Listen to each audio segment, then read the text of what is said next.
Hello students, welcome to my channel. Today I shall continue with As You Like It, written by William Shakespeare, Act 1, Scene 2, Part 3.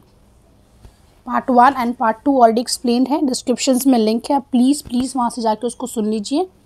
और थोड़ा आपको problem होगा क्योंकि आज मेरी आवाज़ थोड़ी ठीक नहीं है, because I am not well today, but I am trying my best to complete, because आपकी बहुत ज़्यादा रिक्वेस्ट आई है एज यू लाइक इट के लिए। तो ये मेरी स्पेशली मेरी उन व्यूवर्स के लिए हैं जिनके ये एग्ज़ाम्स में आ रहे हैं, और मेरा स्पेशल रिक्वेस्ट भी है मेरे उन नॉन सब्सक्राइबर्स से कि please please please, it's a deep request कि आप प्लीज़ मेरे चैनल को सब्सक्राइब कीजिए। आपकी एक सब्सक्रिप्शन, आपकी एक लाइक्स, आपका एक share, it's very very very important for me. शायद आपको नहीं पता, but as a content creator ये हमारे लिए बहुत ज़रूरी होता है। It gives a lot of motivation. आप सोचिए, मैं पढ़ रही हूँ and I am dedicated my time to all of you just for that one subscription and for one like. It gives a lot of smile to my face. So please आप मेरे channel को like कीजिए। I hope आपको मेरा पढ़ाना पसंद आता है। बाकी मुझे नहीं पता, अगर आपको कुछ नहीं समझ में आता है तो प्लीज़ मुझे कमेंट कीजिए, बट प्लीज़ अपने फ्रेंड्स और फैमिलीज़ को भी शेयर कीजिए, क्योंकि उनको भी अगर कुछ ऐसा पढ़ना है तो वो मुझसे कमेंट करेंगे। मैं बहुत कोशिश करती हूँ आपके कमेंट्स का जवाब देने का, और आप देखिएगा मेरे सारे कमेंट सेक्शन में मैंने सबके जवाब दिए हैं। So now let's begin. Rosalind, O excellent young man, O what an excellent young man. अब ये यंग मैन किसको कह रही है? ऑरलैंडो को। आपको पता है यहाँ फाइट हो रहा था और चार्ल्स कहते हैं कि मैं तो तुम्हें मार के गिरा दूंगा, ये कर दूंगा, वो कर दूंगा। और ऑरलैंडो कहते हैं कि आप जब तक मुझे मारिएगा नहीं, उससे पहले आप मेरा मजाक नहीं उड़ा सकते। तो अब यहाँ पर रसल हो रहा है, ठीक है, रिंग में। अब वो लोग दोनों रसल कर रहे हैं। अब एक्सीलेंट यंग मैन का मतलब है कि या तो इसका मतलब यही है कि ऑरलैंडो जो है वो बेस्ट है, बेस्ट इन द सेंस कि वो अब compete कर रहे हैं चार्ल्स से इक्वली उससे ज़्यादा ही, क्योंकि वो चार्ल्स को उठा के पटक देते हैं। अब सीलिया कहती है, if I had a thunderbolt in mine eyes, मतलब मेरे आँख में अगर कोई लाइटनिंग बॉल्स होता, I can tell who should down, तो मैं बता सकती कि कौन अभी ग्राउंड पे है, मतलब किसको पटका जा रहा है। मतलब इतना, मतलब वो लोग सब एक्साइटेड हो गए हैं। चार्ल्स इज थ्रोन मतलब चार्ल्स को, ऑरलैंडो ने चार्ल्स को फेंक दिया, ठीक है। शाउट मतलब क्राउड का शाउट हो रहा होता नहीं, हम लोग रिंग में देखते नहीं, WF में WE में क्या होता है, हम लोग यही ना देखते हैं। ड्यूक फ्रेडरिक, नो मोर। अब क्योंकि वो इसलिए उदास हो रहे हैं क्योंकि चार्ल्स जो हैं वो उनके कोर्ट के हैं रेसलर। अगर आप किसी कोर्ट में, यानी किसी के कंट्री का जो सबसे बेस्ट है, उसको अगर कोई पटक रहा है, पीट रहा है, तो जाहिर सी बात है जिसने उसको अपॉइंट किया उसको तो बुरा लगेगा ये चीज़ कि ऐसा कैसे हो सकता है। तो कहते हैं no more Orlando, yes I beseech your grace, I am not yet well breathed. वो बोल रहे प्लीज़, मैं आपसे रिक्वेस्ट कर रहा हूँ, अभी भी मेरे अंदर जान है। I am not yet well breathed का मतलब होता है कि अभी भी मैंने, ऐसा नहीं कि मैं सांस नहीं ले पा रहा हूँ, मैं अभी भी सांस ले पा रहा हूँ। उनका कहने का यही मतलब है, मतलब उनमें जान है, हिम्मत है। Duke Frederick, how dost thou Charles. अब वो उससे जाके पूछ, तुम क्या कर रहे हो? लीबो कहते ही, उनके बिहाफ में लीबो कहते he can not speak my lord, वो बोल नहीं पाएंगे। Duke Frederick, bear him away, अब उनको ले जाओ, उठा के सुजा से ले जाओ, क्योंकि वो हार गए हैं। व्हाट इज़ दाई नेम, अब वो किससे पूछे? ऑरलैंडो से। यंग मैन, तुम्हारा नाम क्या है? तो Orlando my liege, the youngest son of sir Rowland de Boys. अब वो कहते हैं कि मेरा नाम ऑरलैंडो है और मेरे फादर का नाम जो है वो सर रोलैंडी बॉयज़ है। तो ड्यूक फ्रेडरिक कहते हैं, ये पहले कस्टम भी था ऐसा कहना, अपना जब भी कोई लोग अपने नाम कहते थे तो अपने फादर के नाम के साथ कहते थे, ठीक है। तो अब ड्यूक फ्रेडरिक कहते हैं, एक तो उनको ये चीज़ बहुत अच्छा लगा कि ऑरलैंडो ने उसको मार गिराया चार्ल्स को, पर कहीं ना कहीं उनको बुरा भी लगा क्योंकि चार्ल्स जो है वो कोर्ट के जो थे रेसलर। दूसरा चीज़, सर रोलैंडी बॉयज़ से उनका बिल्कुल ही टर्म्स अच्छा नहीं था, एक तरह के वो उसके दुश्मन थे। अब ऑरलैंडो जबकि उनके बेटे हैं तो ये चीज़ तो उनको और बुरा लग रहा है, तो ये चीज़ वो कह देते हैं। ड्यूक फ्रेडरिक वो कहते हैं, I would thou has been son to some man else. I would मतलब आई विश, कि काश तुम किसी और के, सम मैन एल्स मतलब किसी और के बेटे होते। The world esteem Dai father honourable. अब यह तो आपको पता ही है, जिसे वो रोज़लिंड को कहते हैं ना कि रोज़लिंड आगे वो कहेंगे कि रोजलिन को भी सब लोग बहुत अच्छा समझते हैं, तो ये चीज़ उनको बुरा लगता है कि कोई पिटी करे किसी से तो उनको अच्छा नहीं लगता। तो पूरा वर्ल्ड मतलब जो लोग हैं स्टीम दाई फादर ऑनरेबल, सबको तुम्हारे फादर ऑनरेबल लगते हैं, but I did find him still mine enemy, क्योंकि मुझे वो हमेशा मेरा दुश्मन लगा, क्योंकि जाहिर सी बात है सर ऑरेंडी बॉयज़ हक के साथ होंगे और इनको ये चीज़ बिल्कुल पसंद नहीं है, और वो फर्स्ट ड्यूक के साथ होंगे। Thou shouldst have better please me with this deed, तुम मुझे और प्लीज़ अच्छा और ज़्यादा मुझे लगता तुम्हारे ये डीड से। Has thou descended from another house, अगर तुम किसी और के बेटे होते, अनदर किसी और घर से आते। बट फेयर दी वेल, अब वो एकदम गुस्सा आता है, fare thee well good luck. Thou art a gallant you, तुम एक ब्रेव यंग हो। I would thou had told me of another father, वो फिर भी बार बार कह रहे हैं काश तुम किसी और के बेटे होते, और वो अपसेट होके या क्या कहे नाराज़ होके वो चले जाते हैं, जबकि इसमें उनकी क्या गलती है कि अगर वो सर ऑरेंडी बॉयज़ के बेटे, और प्लस ये तो गलती आपकी है ना, सर ऑरेंडी बॉयज़ हमेशा सही और सही का साथ देते थे, पर ऐसा तो आपने नहीं किया, इसीलिए तो आपको वो बुरे लगते थे सर ऑरेंडी बॉयज़ ड्यूक फेडरिक को। आप ड्यूक फेडरिक एग्जिट हो जाते हैं, उनके ट्रेन मतलब उनके जो साथी लोग होते हैं, और ली बॉब भी एग्जिट हो जाते हैं।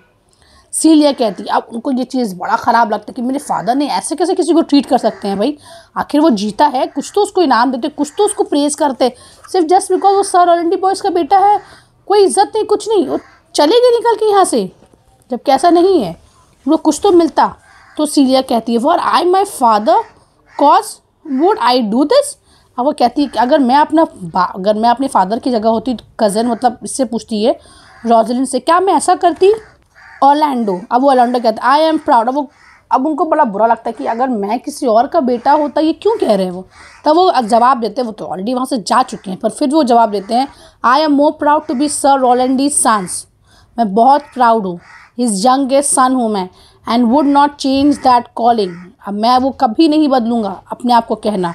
To be adopted heir to Frederick, अगर फेडरिक मुझे अपना हेयर मतलब अपना राजगद्दी भी देना चाहे ऐसा मतलब अपना बेटा बना किया वो, तब भी मैं अपना नाम चेंज नहीं करूँगा, मुझे उनका गद्दी भी नहीं चाहिए, मुझे कुछ नहीं चाहिए, मुझे अपने फादर का नाम से मुझे बहुत रिस्पेक्ट है, और मैं हमेशा यही कहूँगा कि मैं सर ऑरेंडी बॉयज़ का सबसे यंगेस्ट बेटा हूँ। रोजलिन कहती है माई फादर, अब वो कहती है अच्छा my father love sir Rowland as his soul, मेरे फादर तो उसको बहुत प्यार करते थे, and all the world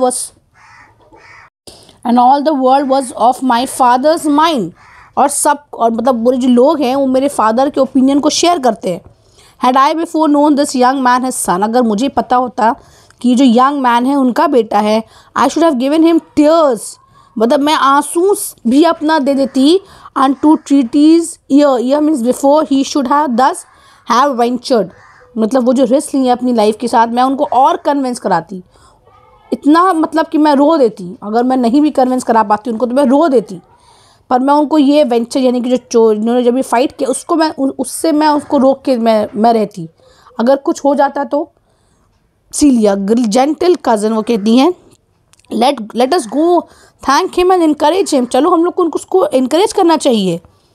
my father's rough and envious disposition sticks me at heart, अब वो कहती है मेरे फादर ने जैसा बिहेव किया ना, क्योंकि ये लोग दोनों साइड में होती है तो सुन लेती है, तो कहती है कि मेरे फादर ने ऐसा बिहेव किया, मुझे छुरी की तरह मुझे चुभ रहा है, स्टिक्स मी एट हार्ट छुरी की तरह मुझे चुभ रहा है। अब वो उसको कहती है ऑर्लैंडो को sir you have well deserved, आपने बहुत अच्छा खेला है। If you do keep your promises in love, अगर आप ऐसे ही प्रोमिसेस अपने प्यार में रखिएगा, जस्टली मतलब फेयरली मतलब एकदम इंसाफ के साथ, as you have exceeded all promise, जैसे आपने सारे अपने प्रोमिसेस अभी रखे हैं, your mistress shall be happy, आपकी वाइफ तो बहुत खुश रहेगी आपसे। अब रोजलिन कहती है जेंटलमैन, अब वो अपना एक चेन देती है उनको निकाल के, giving him a chain from a neck, wear this for me, वो उसको निकाल के देती है। अब तक तो ऑर्लैंडो को ऑलरेडी प्यार हो ही चुका है रोजलिन से, ठीक है।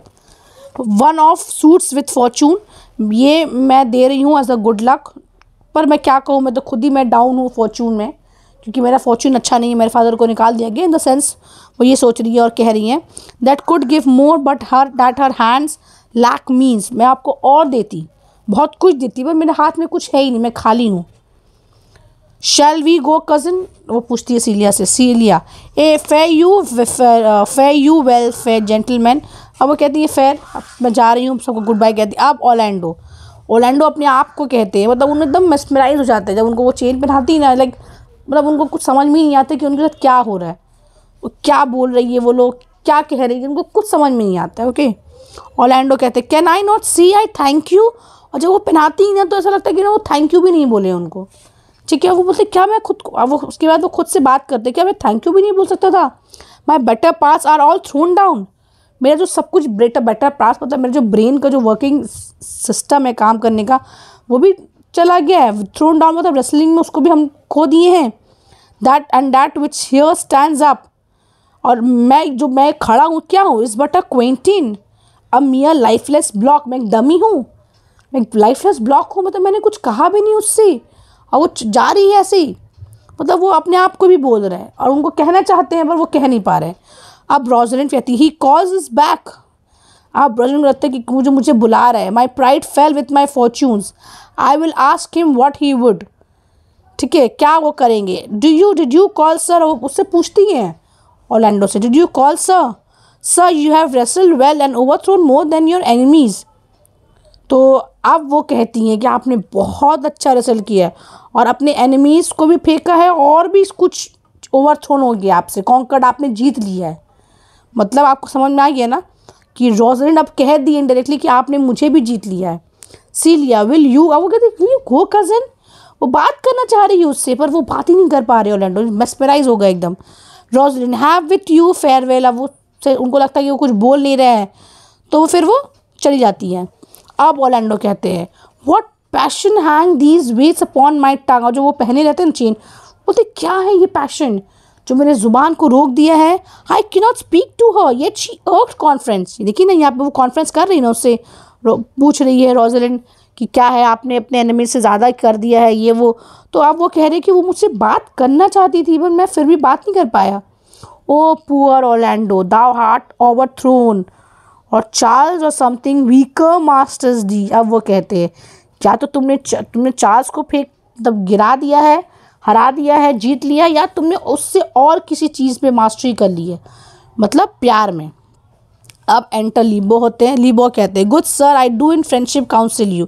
अब बेचारे यहाँ प्यार मोहब्बत के मूड में हैं। अब वो उनको आके डरा देते हैं लीबो। वो कहते हैं I do in friendship counsel you, मैं आपको समझाना चाहती हूँ, समझाना चाहता हूँ as a friend to leave this place, आप इस जगह को अभी छोड़ दीजिए। एल्बिट यू हैव डिजर्व्ड, ऐसे तो आपने बहुत डिजर्व कर रहे हैं high commendation true applause in love, मतलब आप एक कोर्ट का रेसलर को हरा दी तो ये सब आप डिजर्व कर रहे हैं, true applause love. Yet such is now the duke's condition that he misconstrues all that you have done. पर ड्यूक जो है वो टेम्परामेंटल है, वो सबको गलत मतलब उल्टा ही समझ रहे हैं जो भी आपने किया है। द ड्यूक इज़ ह्यूमरस, वो टेम्परामेंटल है। What he is indeed more suits you to conceive than I to speak of। तो अब आप समझ लीजिए कि उनका दिमाग में क्या चल रहा है। कंसीव मतलब इमेजिन कर लीजिए ताकि मुझे बोलना भी ना पड़े। ठीक है, ऑरलैंडो समझ जाते हैं। वो कहते हैं I thank you so and pray you tell me this, आप प्लीज़ मुझे बताइए which of the two was daughter of the duke that here was at the wrestling. आप वो पूछते कि कौन है दोनों में से उनकी बेटी जो यहाँ रेसलिंग में आई थी, तो उनको जो वो जवाब देते हैं लीबो। अब वो कहते हैं बात सही है कि Le Beau neither his daughter if he जज बाय मैनर्स, उनके अगर मैनर्स को जज किया जाए दोनों में से दोनों उनकी बेटी नहीं है। But yet Indeed the smaller is his daughter, वो जो छोटी वाली है वो उसकी बेटी है। द अदर जो छोटी मतलब Celia, the other is banish to the banish duke, जो बैनिश जो फादर उसके ड्यूक है उसकी बेटी है। And here detain by her usurping uncle, usurping uncle मतलब ड्यूक फेडरिक के बारे में वो कहते हैं, उसकी वजह से जो है वो यहाँ पे रह रही है to keep his daughter company, वो सिर्फ उसको यहाँ रखे हैं क्योंकि उसकी बेटी उससे बहुत प्यार करती है Celia. Whose loves are dearer than the natural bond of sisters, तो उनका प्यार इतना गहरा इतना डीप है जितना नेचुरल बॉन्ड ऑफ सिस्टर्स में भी नहीं होता है।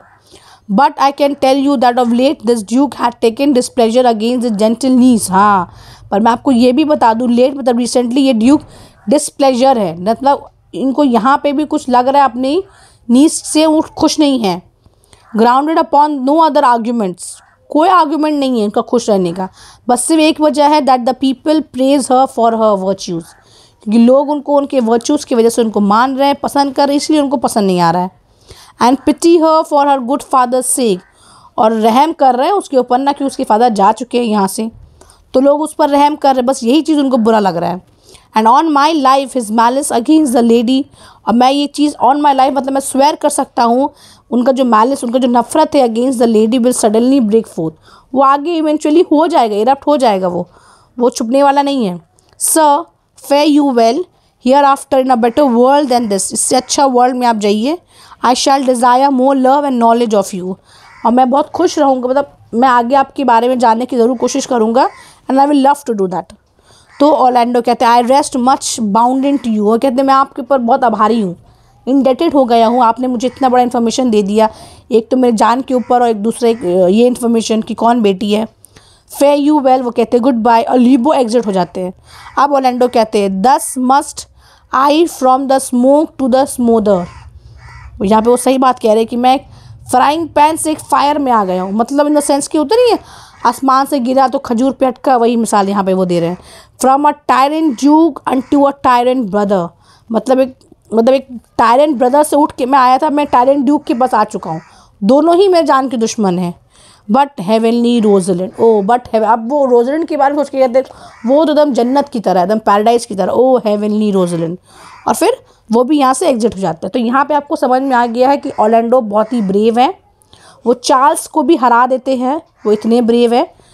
और उनका रिलेशन उनके भाई के साथ कैसा है, उनके भाई उनको कैसे ट्रीट कर रहे हैं, ड्यूक फेडरिक और उनके भाई का रिलेशन कैसा है, रोजलिन और सीलिया का रिलेशनशिप कितना अच्छा है। और यहाँ पे एट द एंड आपको ये भी पता चल गया है कि लीबो उनका हेल्प कर रहे हैं जबकि वो कोर्ट में है, पर उनको पता है कि क्या सही और क्या गलत, तो इसलिए वो आके इन्फॉर्मेशन देते हैं ऑर्लैंडो को। एंड द लास्ट ऑर्लैंडो है एंड रोजलिन को एक दूसरे से प्यार हो गया। अब आगे का ये सब आपको बहुत इंटरेस्टिंग लगेगा कि इनकी स्टोरी कैसे आगे डेवलप होगी, कैसे क्या होगा, सब कुछ इट्स अ वेरी इंटरेस्टिंग। सो आपको अगर इसको ऐसे ही सुनना है, पढ़ना है, तो प्लीज़ बेल आइकन को प्रेस कीजिए, आपको सारे नोटिफिकेशंस मेरे मिल जाएंगे वीडियोस के इंस्टेंटली, तो आप प्लीज़ सुन लीजिए, क्योंकि अगर आप मिस करिएगा तो फिर आपको वो मज़ा नहीं आएगा। और पढ़ने में अगर ज़्यादा दिन आप डिले करिएगा तो आपको एक रिदम नहीं होगा। अगर आप लाइन से पढ़िएगा, एवरी डे थोड़ा थोड़ा करके पढ़िएगा, तो आपको एक पढ़ने का एक मज़ा भी आएगा, it will not be a burden to you. So thanks for watching, thank you.